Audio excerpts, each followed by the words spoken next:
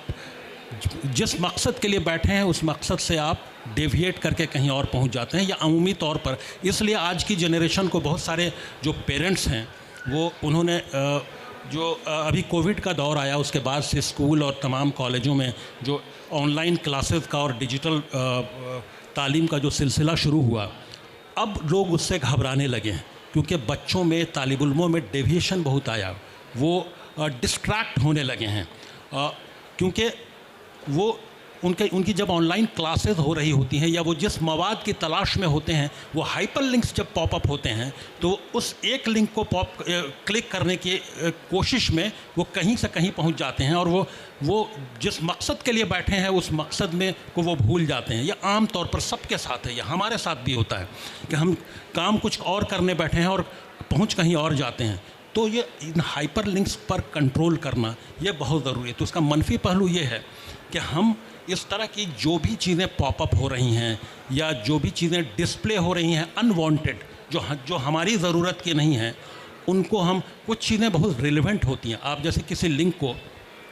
आप जब क्लिक करते हैं तो उससे रिलेटेड लिंक्स आपके सामने और भी आती हैं, लेकिन वही उसके अलावा इर्रिलेवेंट लिंक्स भी आती हैं, हाइपर लिंक्स आती हैं, तो उन पर कंट्रोल बहुत ज़रूरी है। एक बार अगर आपने क्लिक किया उन लिंक्स पर तो फिर आप जिस मकसद के लिए बैठे हैं उस मकसद से आप डेविएट करेंगे, उससे डिस्ट्रैक्ट होकर कहीं और पहुंच जाएंगे। तो वो जो वक्त आप बचा रहे थे लाइब्रेरी जाने का जो वक्त था, लाइब्रेरी में जो किताबों को तलाश करने का वक्त था, उस वक्त के प्रोडक्टिव यूज़ को फिर आप कहीं और इस्तेमाल कर रहे होंगे, तो आप कुछ का कुछ कर रहे होंगे। इसलिए मुझे लगता है कि इन दोनों दोधारी तलवार है, एक तरह से कहें तो डिजिटल प्लेटफॉर्म, डिजिटल मीडिया एक दोधारी तलवार है। आप उन दोनों तरफ इस्तेमाल हो सकता है, उसका मनफी भी और मुस्बत भी। और अगर हम इसमें कुछ ऐड कर दें, जो हमारे दो पैनलिस्ट ने जो बात कही कि डिजिटल मीडिया आने के बाद से इसको कहें कि जमहूरियत बहुत मजबूत भी हुई है, जमहूरी निज़ाम मजबूत हुआ है और हर शख्स, हर इंडिविजुअल अपने आप में एक ब्रॉडकास्टिंग हाउस हो चुका है। अभी जैसा अशरफ बस्तवी साहब ने कहा कि पहले खतूत का सिलसिला होता था, हम लोग हफ्तों इंतज़ार करते थे कि हमारे खतूत अखबारों में शाया होंगे, लेकिन अब यह है कि आप पूरी दुनिया के किसी भी अखबार को, किसी भी टीवी चैनल को आप उठाकर देखिए, पढ़िए, उसके बाद अपना रिएक्शन दीजिए। आपको जो भी उन ख़बरों पर, उन मौज़ूआत पर, उन कंटेंट्स पर अपना रिएक्शन देना, ना आपको ख़त लिखने की ज़रूरत है, आप उसको शेयर कीजिए अगर लाइक करते हैं तो, अगर वो आपकी पसंद का है तो आप उसको लाइक कीजिए, आप उस पर अपने कमेंट्स दीजिए। तो ये आज़ादी, ये एक तो जो पहले का वक्त था कि हम हफ्तों इंतज़ार करते थे, आप फौरी तौर पर रिएक्शन, ये डेमोक्रेटाइजेशन भी ऑफ सोसाइटी का, पूरी ह्यूमैनिटी का डेमोक्रेटाइजेशन जो हुआ है डिजिटल मीडिया की तरफ से, वो भी उसका बहुत मुस्बत पहलू है। इसके मनफी पहलू भी हैं, लेकिन बात तो बहुत लंबी हो सकती है, इतने पहलू हैं इसके कि इस पर पूरी रात गुजर सकती है, लेकिन चूँकि वक्त की यहाँ पर कमी है, तंगी है, इसलिए आपने जो सवाल किया उसका जवाब हमने देने की कोशिश की है। उम्मीद है वो कारआमद और मुफीद भी होगा। बहुत शुक्रिया जनाब नसीम नकवी साहब।